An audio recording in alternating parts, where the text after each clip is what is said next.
Bonjour les amis, on se retrouve aujourd'hui pour le remontage, présenter un peu la préparation du 86 Ital Kit que j'avais montré l'autre jour, parler des boîtes de vitesse M6 en général, des problèmes qu'il peut y avoir au remontage, des rondelles qui ne sont pas mises au bon endroit, qui manquent, et faire la différence entre les anciennes générations et les nouvelles générations. Alors on va commencer tout de suite. Les anciennes générations, elles avaient 5 rondelles, les nouvelles en ont que 3. Alors pour faire la différence entre les nouvelles et les anciennes, bah c'est simple, vous regardez au cul. Si vous avez une rondelle creuse avec un cyclips dedans, c'est que c'est une nouvelle.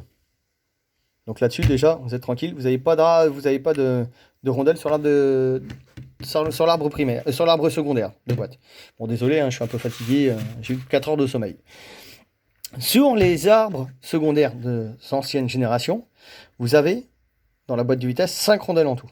Donc vous en avez une que vous mettez dans le carter au cul de cet arbre-là, une comme ça que vous remettez ici. Normalement, quand vous démontez votre boîte de vitesse, vous devriez en avoir deux, une en haut sur le sélecteur et une en bas. Et celle qui pose toujours problème, c'est sur le barillet. Donc là, pour pas la paumer, moi je l'ai mise là tout à l'heure. Voilà, si elle veut bien descendre. Voilà. Et normalement, d'origine, elle est ici. Et souvent, le truc qui se passe, c'est qu'au démontage, elle reste collée, elle tombe. Et quand on la remonte, le problème de celle-là, comme vous avez vu, elle peut se mettre aussi bien en haut qu'en bas. Et bien le problème, c'est que si vous la mettez en bas, ça décale votre barillet, ça décale vos fourchettes, ça décale votre boîte et vous vous retrouvez avec deux vitesses enclenchées. Et c'est pour ça que dans les 90% des cas, quand on ouvre un moteur et qu'on le referme, que la boîte de vitesse elle est bloquée. Parce que du coup, la rondelle, on la met pas au bon endroit, on la met en bas, ça déplace le barillet et du coup, ça déplace toutes les commandes de boîte. Donc c'est toujours en haut qu'elle se met.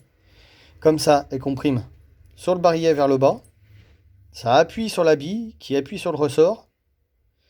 Et ça cale correctement toutes vos fourchettes là-dedans. Donc voilà. Donc si jamais il vous manque des rondelles, normalement, sur les anciennes générations, il y en a 5. Alors voilà aussi, il y a un problème sur les boîtes de vitesse. Le truc qui se passe, c'est que celle-là, rondelle-là, si on regarde bien, elle est un peu tordue. Et ben le truc qui se passe, pourquoi elle est tordue, c'est quand on remonte, les gars, quand ils remontent leur sélecteur et le levier dessus, au lieu d'écarter le levier avec un tournevis pour écarter les deux mâchoires, ils tapent dessus avec le marteau. Ça tape sur le sélecteur, ça enfonce la rondelle et ça bousille tout le carter à l'intérieur. Alors sur les anciens carters, c'est pas encore trop grave parce que c'est de l'alu directement qui est à cet endroit-là sur la portée, mais sur les nouvelles générations de carters, c'est un roulement, un rouleau qui est dans les carters. Et puis là, vous démolissez le roulement et tout ça, puis après ça passe pas bien. Donc voilà. Donc après, pour parler de la fourchette de boîte, pour pas les inverser, parce que des fois c'est pareil, hein, quand on sort la boîte de vitesse, on fait merde, c'est lequel qui va en haut, laquelle qui va en bas, et ben c'est pas compliqué, il y a une petite astuce. Attendez, je vais me placer correctement pour qu'on voit bien.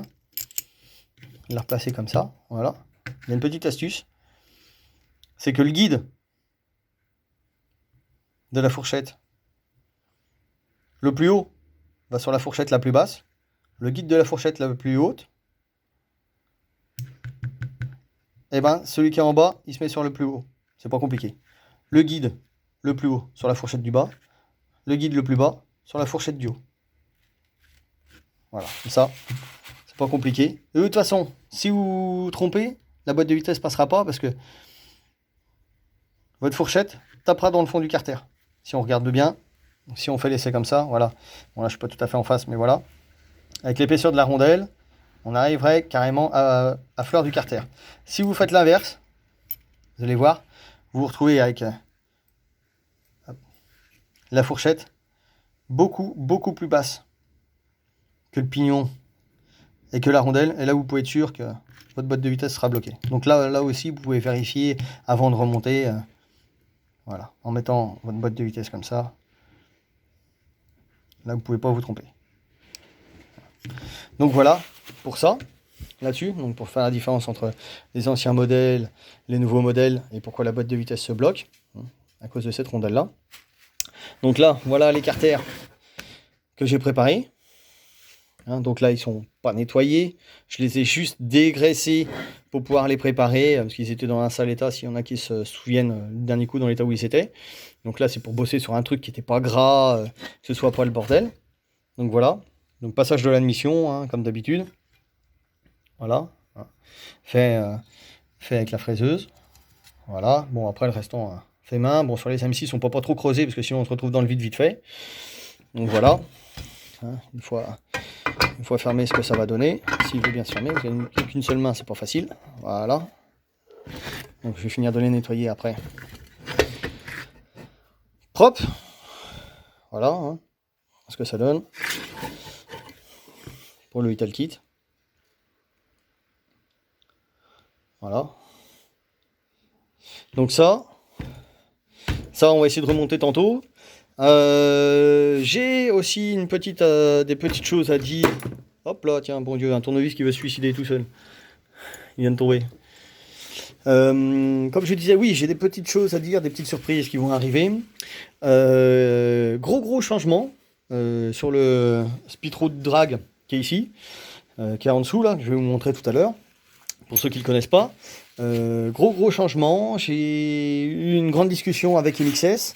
D'ailleurs que je remercie énormément. Ce sont des gars super sympas. Quand vous les appelez, tout ça, ils sont à l'écoute, tout. Donc je leur ai proposé un projet, 2-3 trucs, et puis du coup ça s'est fini en positif. Et du coup le projet que j'avais à faire va aller beaucoup plus vite que prévu. Donc du coup, je vais avoir de la pièce à vendre pour ceux que ça intéresse.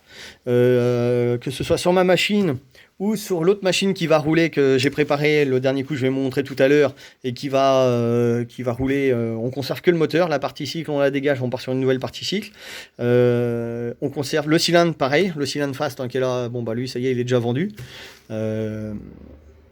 On part sur une nouvelle cycle, on garde que le bloc et le vilo. On part ce coup-ci, le gars veut partir comme moi sur du bidalo, comme j'ai sur ma machine perso. Attention Fifi. Donc voilà, donc pour ceux qui la connaissent ou qui la connaissent pas, ceux qui voudront une petite histoire de la machine, ce que j'ai monté dessus, tout ça. Donc elle est en full bidalo, hein, de A à Z. Je pourrais leur faire un petit descriptif de ça là-dessus. Donc du coup lui on va le finir. Sur le projet du Spitro. Voilà, donc du coup, que j'avais récupéré l'ancien de Nolan, alias DT Prod, pour ceux qui le connaissent. Donc voilà, donc moi j'avais changé déjà le moteur, j'avais repassé, parce que lui il était en 70 MK2, mais le sport. Donc moi je suis passé sur le Racing que vous voyez là. Hein, donc j'ai remodifié un peu 2-3 trucs au niveau de la carburation, cylindre, l'échappement. Donc gros projet grâce à Maxi Scoot qui vont aller du coup plus vite que prévu, parce que lui normalement cette année je roule avec donc en monocylindre sur celui-là cette année. Donc du coup gros projet, donc on repart sur du complet Stage 6 RT, à part le pack Overrange que j'ai déjà en mal aussi, qui fonctionne très bien. Donc je passe sur le 70 RT en stage 6, donc celui qui a la culasse orange pour ceux qui connaissent pas trop. Donc on part là-dessus. Donc j'aurai le cylindre piston, lui celui-là je vais le garder, le Racing. Par contre je vais vous le montrer après, je vais avoir le sport qui va être à vendre. L'échappement, mal aussi. Alors, je peux pas le sortir le scoot parce que sinon c'est tout un bordel, parce que j'ai rangé ça, j'ai fait un jeu de Tetris. Mais pour ceux qui sont intéressés, je pourrais s'ils veulent, ils pourront me contacter via Snap ou autre chose. Si ça les intéresse, je pourrais leur envoyer des photos. J'ai un mal aussi Big Bore dessus qui est propre, que j'avais modifié. Hein, j'avais coupé le coude, parce que normalement c'est un échappement qui est coudé. Donc j'avais remis en sortie droite avec une sortie MXS, mais j'ai toujours la cartouche d'origine. Donc s'ils veulent, donc je le vends pas cher, hein, l'échappement Big Bore, donc avec, je laisse la cartouche MXS dessus, avec, je donne en plus avec la culasse la cartouche mal aussi, donc je donne ça en plus, hein, pour 150 € le gars s'il veut partir avec l'échappement Big Bore complet, je peux lui prendre une photo, tout ça, mais je vais pas le déplacer pour rien. Mais s'il y a des gars qui sont vraiment intéressés pour 150 €, il part. Le cylindre, Donc, pas celui-là, mais celui que je vais vous montrer qui est là-haut avec le piston et le segment, pas la pochette de joint, parce que la pochette de joint, j'en avais eu besoin pour celui-là. Allez, à 100 € il part. Je suis même pas sûr qu'il ait 100 km, l'autre cylindre là-haut. Donc voilà, configuration complète, donc on va repartir. Donc la description qu'il va y avoir dessus, hein, tout va pas se faire d'un seul coup, à moins que j'ai des grosses finances qui arrivent d'un coup. Mais on va y aller au fur et à mesure, tranquillement. Mais ça devrait être assez rapide. Normalement, je pense que cette année, ça devrait rouler comme ça. Donc normalement, dessus, il devrait y avoir une roue junior. L'échappement RT 1400 qui doit aller avec le cylindre. Donc toute la partie moteur, vilo, on va partir sur du RHQ. Course 39.9, bielle de 85. Carburation, je pense qu'on va partir sur du 34. La boîte à clapet qui était dessus, je crois que c'était une Mal aussi VL17 ou VL18, je ne sais plus, je ne me rappelle plus, je l'avais démonté le dernier coup. Mais je la garde, elle est très très bien, elle n'a pas beaucoup de kilomètres, elle n'a pas tourné longtemps non plus celle-là. Donc l'échappement, je le change. Donc il y aura une roue junior, peinture couleur Stache 6.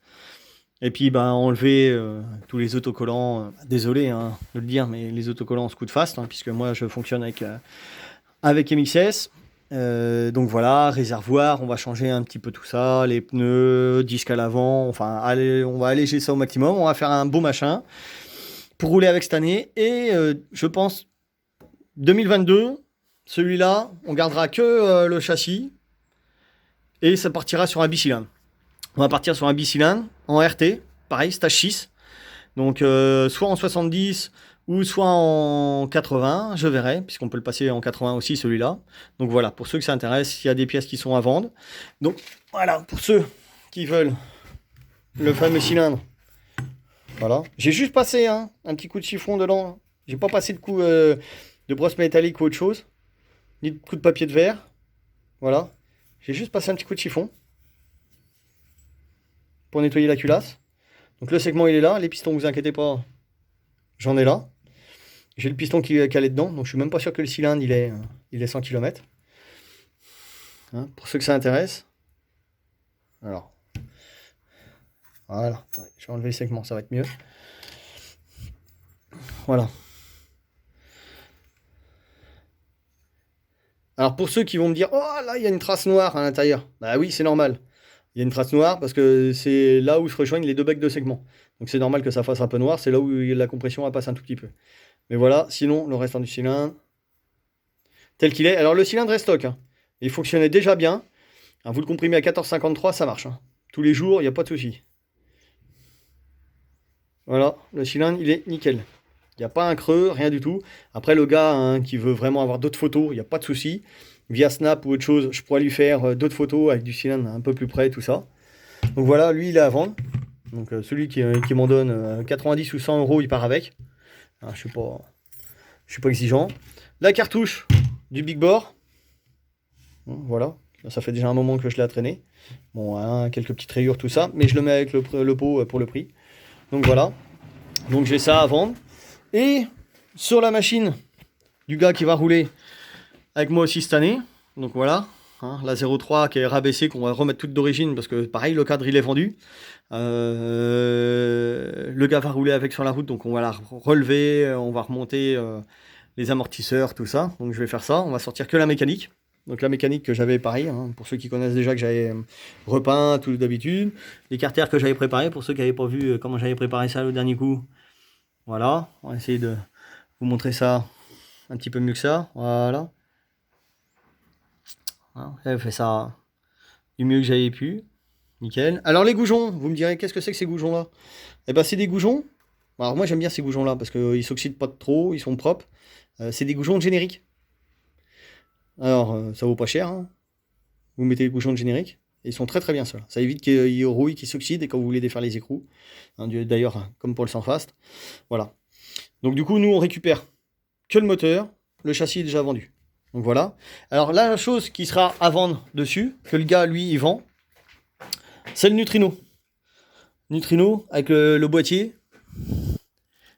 Bon, voilà, forcément il est à l'envers. Le boîtier Boxitec. Reprogrammable, tout ça. Donc celui-là, il a été monté sur ma machine. J'ai fait 2 essais avec. Le gars me l'a chiné après. Il m'a fait oui, il m'intéresse, je le veux, on l'échange, machin. Voilà. Donc je lui ai mis dessus. Hein, Quentin, il saura bien. Voilà. Et ben, il est à vendre. Donc, allez, il a peut-être 1h30 de roulage, cet allumage-là. Donc, c'est des allumages qui fonctionnent super, super bien.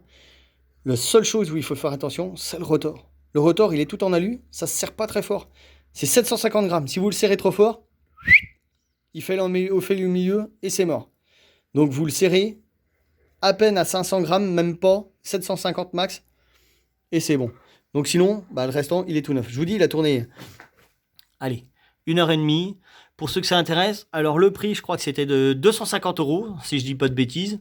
Si je dis une bêtise, il me le redira. Donc c'est pareil. Si ça jamais ça vous intéresse, vous m'envoyez un message sur la page de YouTube, puis je vous donnerai mon Snap pour ceux que ça intéresse, et puis je vous mettrai en contact avec le gars directement. Voilà, c'est tout ce qu'il a à vendre dessus, puisque tout le restant est parti. Donc voilà le projet. Donc là, on va partir donc, sur la nouvelle cycle, donc une cycle de run complète. Donc commande reculer, rabaisser, coque, tout ça. On va partir sur du bidalo. Donc le gars, il en a marre du fast, parce que le fast, ça pousse comme du champignon. Et il a envie d'essayer comme moi du bidalo, qui fonctionne très très bien. Moi c'est du 90. Et là on va passer sur du 96, puisque c'est un Vilebrequin bidalo course 48. Donc avec associé avec, tout le monde le voit, avec une pipe Most, boîte à clapet V-Force. On va essayer sur, là c'est une V-Force 4, on va partir sur une V-Force 3. Dessus, bah là je suis en train de démonter ça, la carburation c'est un carbu de 36 Sunworld, fonctionne très très bien. Puis bah après il y avait les modifications, embrayage bidalo avec cal, ressort Most. Voilà, je suis pas scoot fast, désolé, mais Most c'est vraiment les seuls qu'on avait sur le coup, parce que maintenant ils ont sorti les embrayages Slash 6 qui ont l'impression qu'ils patinent plus. Mais bon, à l'époque où on l'a monté, il n'y avait pas encore les Slash 6. Donc du coup, on avait été obligé de mettre les cales. J'avais été obligé de remettre une cale, donc un disque lisse, pour comprimer un peu plus les ressorts. Et avec la puissance, ça arrivait à patiner quand même. J'ai été obligé de rajouter les petites rondelles qu'on met sous les ressorts. Donc du coup, là, ça fonctionnait impeccable. Donc bon, ça laisse comme ça, on laisse comme ça fonctionne. Donc voilà, celle-là avec toute redémontée. On va garder que la partie mécanique. Donc voilà un petit peu pour les infos qu'il va y avoir sur les projets. Donc la partie cycle, bah, vous la verrez aussi, parce que celle-là va arriver d'ici 3 semaines, un mois. Donc on verra un petit peu la partie cycle du remontage, ce que je vais lui mettre dessus. La prépa, si on modifie un peu le cylindre, malgré qu'il n'y a pas besoin d'y toucher. Donc il y aura ça, il y aura le Spitro, il y aura encore plein de machines. Que je vais préparer pour qu'ils puissent rouler pour l'année prochaine, en espérant que d'ici l'année prochaine le Covid soit barré. Et puis voilà. Donc bah pour ceux qui veulent me contacter, bah, ils m'envoient des messages pour les pièces que j'ai à vendre et que lui il a à vendre aussi. Et puis je referai une nouvelle vidéo pour la suite du moteur une fois qu'il sera refermé avec la peinture du bloc, qu'on voit un petit peu. Puis je vous dirai ce que j'ai mis, les taux de compression, les diags, la carburation, enfin un petit peu tout ça. On fera du déballage colis parce que les colis sont arrivés là. Donc on fera un petit peu de déballage colis avec les pièces qu'il a commandées, ce qu'on va remettre dessus. Et puis voilà. Eh ben je vous dis à plus tard les amis. À la prochaine.